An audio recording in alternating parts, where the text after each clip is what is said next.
Oke, Assalamualaikum warahmatullahi wabarakatuh, dan selamat berjumpa kembali. Terima kasih banyak teman-teman yang sudah mengklik video ini. Nah, kali ini kita akan membahas salah satu materi pengujian di PFM yang paling sering masuk di soal, dan juga di akhir video nanti saya akan memberikan satu kisi-kisi yang insya Allah masuk juga di tahun ini. Oke, kita langsung saja. Kali ini kita akan bahas disolusi. Nah, perlu diketahui bahwa disolusi ini merupakan salah satu pengujian untuk laboratorium obat, karena biasanya yang diuji dengan metode disolusi ini adalah untuk produk-produk komoditi obat yang membutuhkan uh, waktu larut di dalam tubuh. Nah, seperti kita ketahui terlebih dahulu bahwa uji disolusi merupakan salah satu parameter mutu sediaan tablet atau kapsul. Oke, jadi perlu diketahui kembali bahwa uji disolusi ini salah satu parameter mutu sediaan. Jadi mutunya itu dapat diketahui masih bagus atau tidak dengan proses disolusi.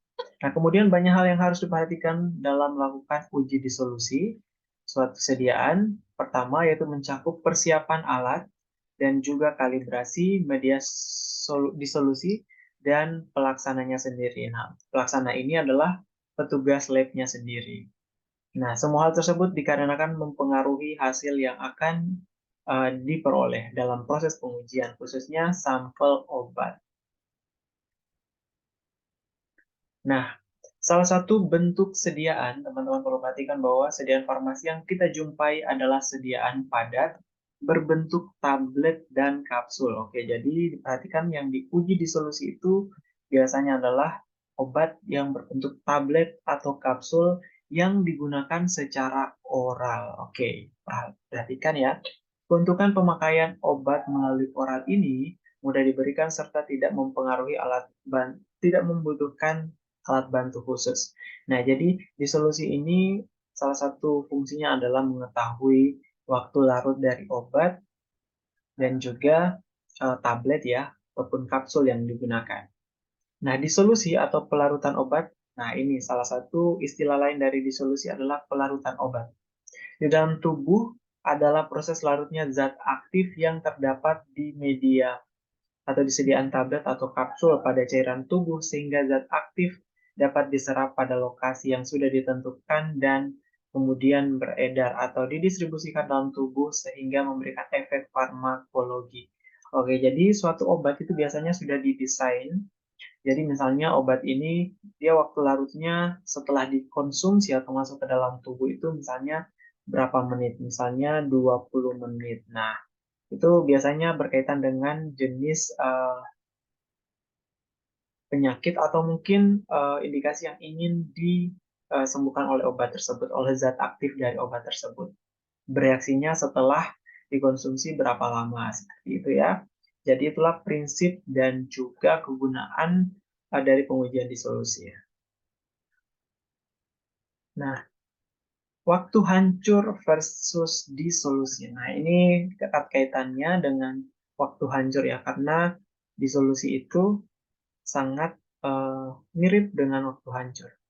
Nah, uji waktu hancur atau uh, yang biasa kita ketahui juga merupakan salah satu uji fisika. Jadi secara fisik ya yang dilihat, yang dilakukan terhadap tablet atau kapsul. Jadi yang diuji adalah tablet atau kapsul dengan cara memasukkan ke dalam suatu wadah berupa keranjang dan wadah tersebut dicelupkan ke dalam media cair tertentu dengan gerakan vertikal hingga waktu yang ditentukan. Jadi misalnya ada satu obat A misalnya.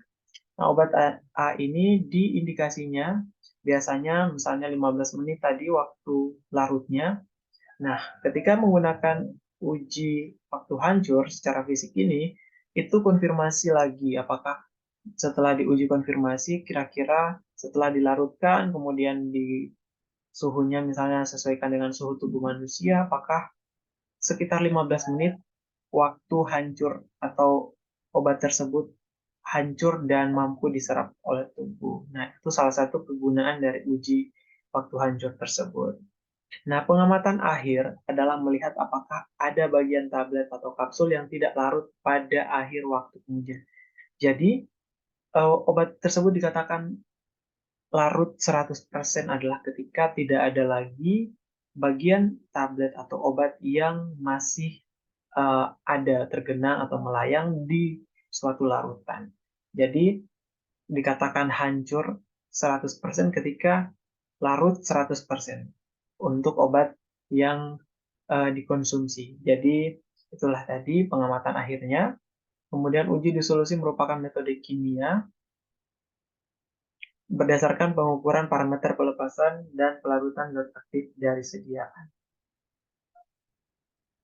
Oke, jadi bedanya uji waktu hancur dengan uji disolusi adalah dari jenisnya ya. Kalau uji waktu hancur itu fisika, sementara disolusi adalah fisika kimia. Jadi bukan hanya fisik, tapi juga kimia juga.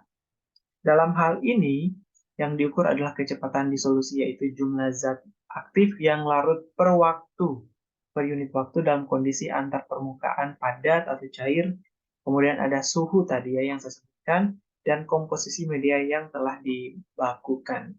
Oke, jadi kalau disolusi itu ada beberapa treatment atau perlakuan, misalnya suhunya ataupun komposisi media yang digunakan. Makanya dikatakan disolusi ini bukan hanya uji atau metode fisika, tapi juga kimia. Nah, kecepatan waktu disolusi suatu obat dari tahap padatan didefinisikan sebagai jumlah senyawa obat dalam larutan per unit waktu pada kondisi standar dari permukaan zat padat atau cair, temperatur, dan komposisi pelarut. Nah, ini biasanya rumus ya yang digunakan untuk mengukur kecepatan disolusi. Oke, tapi tidak perlu dipelajari terlalu detail kalau untuk rumus karena kemungkinan tidak akan masuk. Yang penting teman-teman tahu prinsip disolusi itu seperti apa dan digunakan untuk apa. Kemudian pengujian disolusi ini juga penting teman-teman ketahui. Untuk tablet dan kapsul mempunyai beberapa kegunaan. Nah, ini yang perlu teman-teman perhatikan ya, kegunaannya itu apa sebenarnya. Yang pertama adalah sebagai parameter pengujian mutu sediaan. Jadi, kalau misalnya waktu hancurnya atau waktu larutnya itu masih sesuai dengan yang diindikasikan di obat tertentu, maka kemungkinan mutunya masih bagus. Tapi misalnya waktu hancurnya lebih lama misalnya, mungkin mutu dari sediaan obat tersebut sudah kurang bagus atau tidak baik lagi. Kemudian yang kedua adalah kontrol produksi pada proses pembuatan obat. Jadi untuk produsen-produsen obat tersebut juga punya kontrol dalam pembuatan obatnya. Yaitu salah satu untuk mengontrolnya adalah pengujian disolusi. Kemudian yang ketiga adalah untuk pengembangan mutu sediaan. Yaitu adalah fungsi dari pengujian disolusi atau pelarutan sediaan untuk tablet dan untuk kapsul. Kemudian proses utama dalam uji disolusi, teman-teman perlu ketahui adalah yang pertama proses disolusi zat aktif pada media disolusi menggunakan alat uji disolusi. Kemudian yang kedua proses penentuan atau penetapan zat aktif terlarut dalam media disolusi tersebut.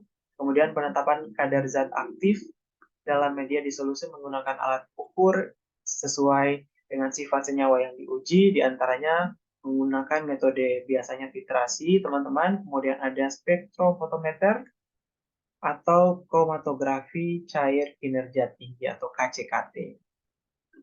Oke, itulah tadi beberapa informasi yang perlu teman-teman ketahui.